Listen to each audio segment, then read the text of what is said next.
Good morning, everyone. I welcome you to the Thursday, February 20th, 2025 Tumwater City of Tumwater Public Works Committee meeting.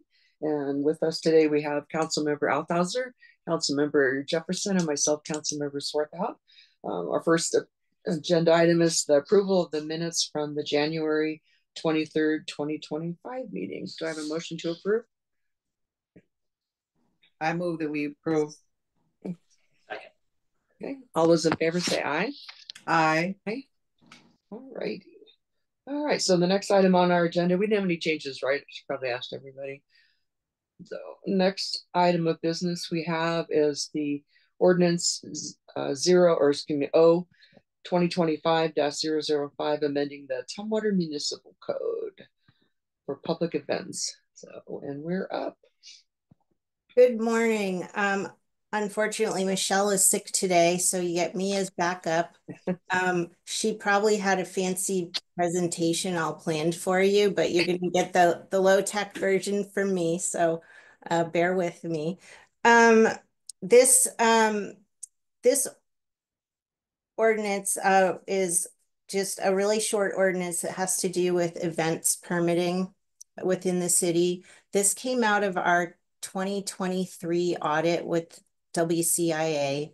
They did an audit of our event permitting and determined that we needed to improve our process, specifically that we needed to notify applicants that liability insurance would be required that the application must have indemnification, defense, and hold harmless language, and that we ask if the event would involve political or religious activity. We were provided with several models from around the state that WCIA liked, and we did quite a bit of research, and this is before you is what we determined made the most sense for the city of Tumwater. The definition of special event includes any event which would be conducted on public property or public right-of-way, or any private event on private property that would substantially impact public property or public right-of-way. And anything with over 100 participants would be deemed to impact city right-of-way. So, and then basically the ordinance would require a permit. It requires that it be on a city form, which has been developed to go with this ordinance. There's a long list of reasons that a permit might be denied. There are possible conditions for the permit, which do include insurance or other permits for things like food service or something like that. There's hold harmless indemnification and defense language, insurance requirements. There's an appeal process if a permit were conditioned or denied in some way that the applicant couldn't comply with or disagreed with. The fees you recently adopted in the fee resolution, so that's been taken care of. And then there's a penalty section for non-compliance. So it's actually pretty short, and I can try to answer any questions if you have any. Okay, Michael. Why do we ask if it's a political or religious event? There's quite a bit of case law around whether or not, first off that so oftentimes those events happen very quickly and would not fit within the time frame of our permit requirement, the lead time. There also could be fee waivers that would need to apply to those events. So there are some reasons, just operationally, why we might need to know that.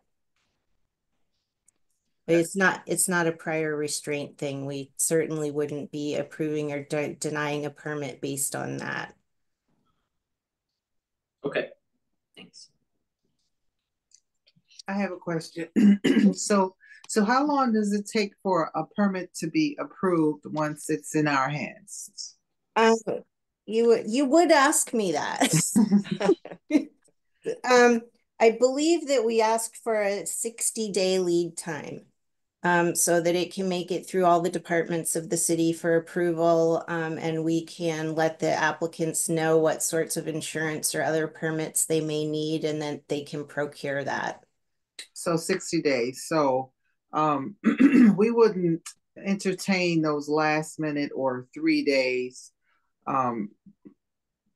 require a permit, correct? So give us at least 60 days. We asked for 60 days. There Mhm. are occasionally spontaneous events that come up. For example, if something particularly controversial came before the council, Okay. it could be that there was a spontaneous event that would come up on that council day. That would be a situation where we would not ask for the 60-day advance lead. Okay. So there's a way for us to expedite the process. That's what I'm asking. Yes. Okay, thank you. I was curious which events, if we've had any that would have required this permit in the past. The only thing I'm thinking is like that would draw that many people. 4th of July. Oh, so we have to do our own. Okay, I didn't realize. Okay, that so we have to file our own things now. Yes. Okay, so okay, anything citywide. So we have to apply for our own special events permit when we're the ones that are putting them on. Okay, So got it. any type of parade or procession would trigger the application. Okay. Anything that impacted parking would have to apply for a permit. And I will jump in and add that I know that we've been issuing event permits prior to this. This is not our first foray into that. One example would be this last summer, the Toyota of Olympia had an event in that large gravel parking lot, and they went through the process. And so, and my experience in observing that process is that it doesn't take anywhere near the 60 days. But we like to have that additional lead time. And so, yeah. I was thinking about our night out events that we have. And I think like the one in the preserve is probably the only one that probably garners that many people. Yes. So so they would be required then on those events. Yes, block parties and events of that type would require a permit. So how do we let the public know then that they're going to have to do that? It's on our website, I believe, and I believe they've applied in the past. So have they? Okay. All right. Things that we didn't know. Okay. Yeah, this is a little more formal process than we've had in the past, but we do have a process. This is just upping our game a little bit. Okay. All right. The recommendation is to place the ordinance on the March 4th, 2025 City Council consent calendar with a recommendation to approve. Right. Okay, so do we have a motion to approve placing the ordinance on the upcoming? I move that we place ordinance number 02025-005, amending Tumwater Municipal Code TCM 12.28 public events on the March 4th, 2025 City Council consent calendar with a recommendation to approve and authorize the mayor to sign. I'll second. All right. It's been moved and seconded. All those in favor say aye. Aye. All right. Okay, one down. Thank you. All right, so now let's move on to the service provider agreement with the Fuller Designs for the Beehive Industrial Area Stormwater Retrofit Design Project. Good morning. This is a continuation of a request we had a couple of weeks ago. So this is the part 2. Let me see. I don't think I'm sharing the right screen here. So how's that? Let's see, we've got you, and then we've got your presentation, and then let's see, there's a slide up on the right hand side now. Oh, you have the notes slide then. Yeah. How's there that? you go. Okay. Yeah. Good deal. All right, well, good morning. Yeah, this is a continuation of the request we had for the grant agreement through Department of Ecology. This is the other half for the service provider agreement for Fuller Designs to complete the work for the Beehive Industrial Area Stormwater Retrofit Design Project. Just to review, the Beehive Industrial Area is this area of Joppa and Lambskin on the north side of Trosper Road. It's a light industrial area. And this was prioritized for stormwater retrofits through our stormwater management action planning process, which was a permit requirement through the NPDES permit a couple of cycles ago, two years ago. The challenges with this area is that we have localized flooding issues due to reduced capacity over time in the for the stormwater infrastructure here. There's no water quality treatment, and this is a direct discharge to Percival Creek. So that's why it did rise to the top for prioritization for a retrofit project. The solution here is a conceptual design for a series of linear facilities along Joppa and Lambskin, and then we've got a tire-lined ditch at stormwater easement that runs between the two streets. The conceptual designs will help reduce the flooding, provide water quality treatment, and also it'll beautify the area and provide curb appeal. This is a grant-funded project with a 15% match. This is through the Water Quality Combined Funding Program. It's for the 90% design and permitting. The funding runs through 2027, but we don't anticipate that the design portion of this project will take that long. So we've selected Fuller Designs through a competitive process for data collection, engineering, permits, and again, the agreement will run through 2027, but it's anticipated that they'll be completed by the end of 2025, so way ahead of schedule. So the staff recommendation that I have is for City Council to approve and authorize the mayor to sign the service provider agreement for Fuller Designs for the Beehive Industrial Area Stormwater Retrofit Design Project. Any questions?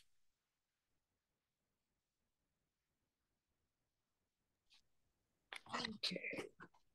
Do I have questions? So, Councilmember. One question.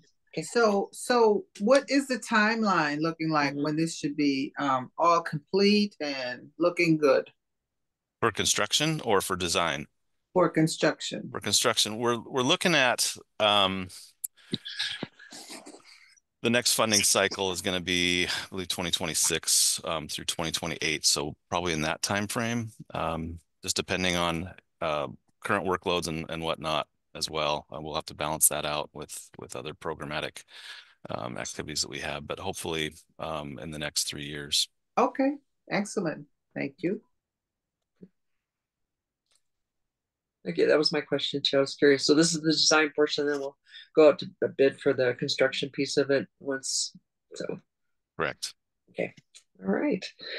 Okay, so we have a recommended action before. So if we don't have any other questions, sorry to put up for everybody off. We have a recommended action, of course, to place the service provider agreement with Fuller Designs, who will be assisting the Beehive Industrial Area Stormwater Retrofit Design Project on March 4th, 2025. Council consent calendar with the recommendation to approve and authorize the mayor to sign. So move. Seconded. Okay. It's been moved and seconded. All those in favor say aye. Aye. All right. Thank you, Dave. Thank you so much. All right. Now we're moving on to our 2025 pavement maintenance project, the authority to solicit bids. Good morning, Joseph. Morning. Yes, I am just getting my screen shared. There we go. Good morning. I'm Joseph Norman. I'm a senior engineer in the Transportation and Engineering Department, presenting the 2025 pavement maintenance project for you. We will be asking to or requesting authority to solicit bids on this project.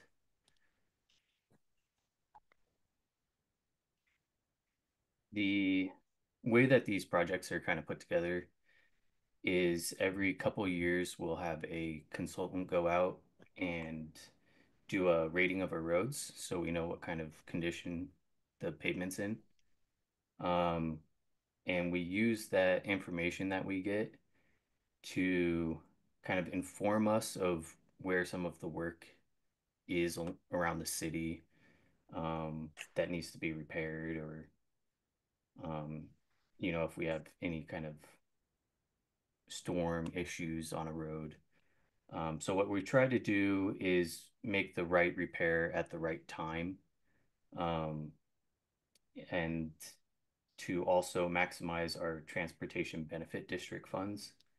And when we get those, when we put the project together, it's not only the condition of the road, but it's also where they're located. So a lot of times it's mainline stuff, but we try to also hit some residential so that people feel like they're getting their money's worth when they pay their taxes.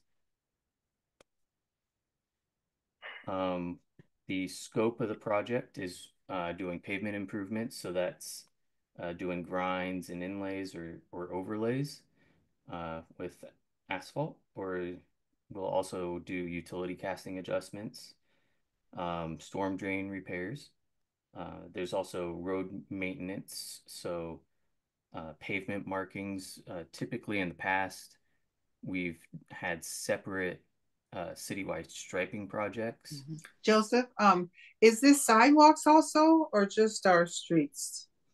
The main is the streets, but there are requirements when you're working next to or in intersections for doing sidewalk, curb ramp, Okay. or driveway improvements for accessibility. Okay. So it's not a sidewalk project. It's primarily a road project. So there's the pavement marking repairs. So along with the citywide striping, sometimes we'll freshen up the raised pavement markers, the buttons, and arrows and stuff like that to make it more clear how you're supposed to drive on the road. For the project, we have about 16 kind of main areas that we're working on, with the biggest being Little Rock Road. Hey, Joe, your slides aren't advancing. They're not? No. Oh.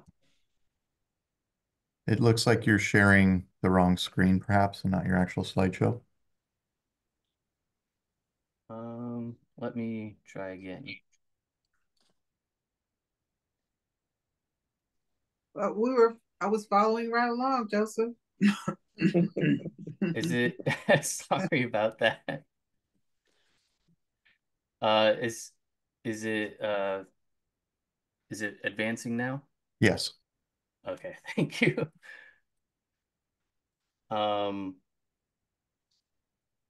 So as I was saying, this is our overall map for the project. It's kind of spread out, but like I said, the main kind of the biggest part will be the repaving of the roundabouts on Little Rock Road. And as I had previously mentioned, there's the pavement marking and maintenance portion, which is the citywide paint, plastic and raised pavement marking repairs, crack sealing to try and keep some roads intact for a few years before we are able to actually get to them for full repairs. And then select areas of road repair, so like pothole fixes or fixing some alligator cracking, so that the issue doesn't become worse. Part of the project is going to be One question, Joseph. Yes. So alligator cracking, are they bigger cracks or are they like the tiny cracks? It's where you have a lot of cracks that are kind of connect into each other, so it almost looks like chunks of pavement are coming out, and water is able to get into your road, and once that happens, it really starts to uh, deteriorate more quickly. Okay. So just many cracks trying to turn into a pothole? Is that It would be more likely to pothole. okay? Thank you. So for traffic control, there are some construction kind of considerations that we need to think about. We are going to be doing work in high traffic and urban areas. Little Rock Road in particular is it's a main road in Tumwater, but it's also going through residential areas. And we are requesting to do night work on that corridor, as well as traffic detours.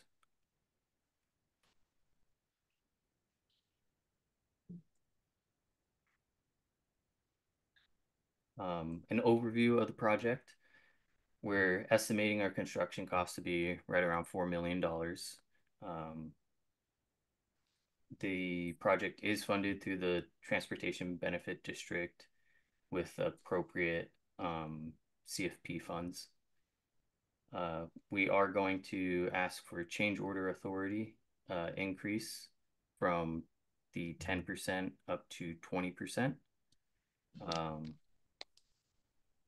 And we're thinking the project should last about 50 working days, beginning our bid in April, beginning construction in June, and finishing construction right around October.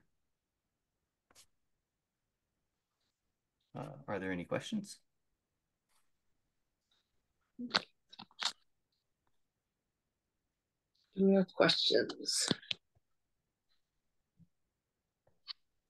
I've been asking a lot of questions today, so I'll wait till you go. So I'm looking at the paving schedule, and there's 16 street numbers or so is that we're not attempting to do all the items that are on the list there, or are we? We are. There's oh wow, okay, that'll be you're gonna have a busy summer. Yep. Right. So my question is why the 10% increase? So we can let the public know. I mean, I know costs are going up, but if you could just let us know why. Yeah, it's not so much of a direct cost change, because we will, when we do our bids, we'll find out how much the actual project will cost. Okay. But it's more to do with the nature of the paving projects. So what we try to do is we get as much research on these roads as we can before we put the project together. So we'll do some cores, and we might look at some as-builts, but it doesn't always tell us the full story of what's happening. So after we've ground out a layer of asphalt, we might notice that it's not as thick as we thought, and it's really breaking apart. We actually have to go deeper. Okay. So we're really trying to do the right repair for each road, and due to the kind of fast-paced nature, it's really hard to know exactly where you are monetarily as you're going through the project. Okay. We want to stay under the 10%. It's really a safety net for us. Just in case. All right. Good explanation. Thanks, Joseph. You're welcome. Do we have any other questions for the project? Okay. All right. So if we're ready to move on to the recommended action, Staff requests the Public Works Committee authorize staff to one, solicit bids for the 2025 pavement maintenance project, two, recommend City Council award and authorize the mayor to sign a public works contract with the lowest responsible bidder. Three, recommend City Council authorize road closures and detours as required for the duration of the project. Four, recommend City Council authorize night work adjacent to residentially zoned properties when necessary to reduce impacts to the public and avoid impact to critical public services. And five, staff requests the Public Works Committee recommend the City Council increase the change order authority provided to the Transportation and Engineering Director under Tumwater Municipal Code 2.14.060 to 20% for this project. That was a mouthful, and I second that motion. All right, all those, we have a motion and a second. All those in favor say aye. Aye. Aye. I think, Joseph, we got a project for summer. You didn't, so keep you guys busy. All right, so moving along now, we're on item 7, the traffic signal controller and detection upgrade equipment purchase. So, And that is me again. oh, wow, okay. Okay. So we're also here to talk about the traffic signal controller and detection upgrade project, where we will be asking for authority to place the purchase orders for project equipment. So some background information on the project. We have received congestion mitigation and air quality improvement program grant money through TRPC, the Thurston Regional Planning Council. That's a federal grant that aims to improve air quality through increasing the efficiency of our road system.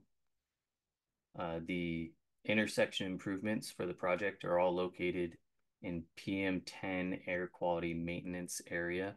So that's particulate matter of a size of 10 microns in diameter. We have a federal funding amount of $268,150.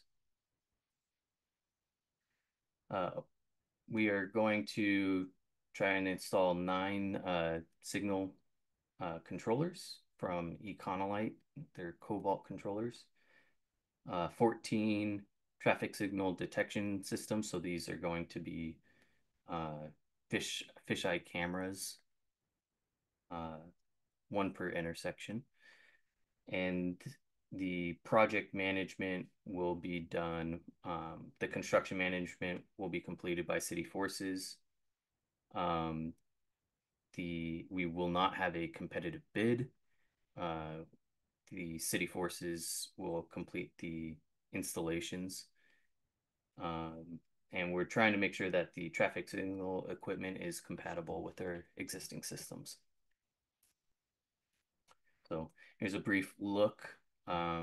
Essentially, these are intersection improvements along Little Rock Road and Capitol Boulevard, which are kind of our main roads throughout the city. The engineer's estimate for the project was $353,435, of which $268,150 comes from the CMAQ grant. And we will pick up the remainder. There's also about $5,000 that comes out of the transportation CFP in order to fund WashDOT State Services throughout kind of design and construction for their efforts to help manage the project.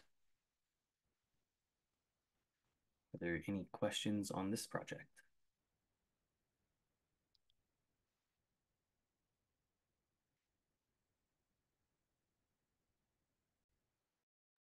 Do we have any questions for Joseph on this one?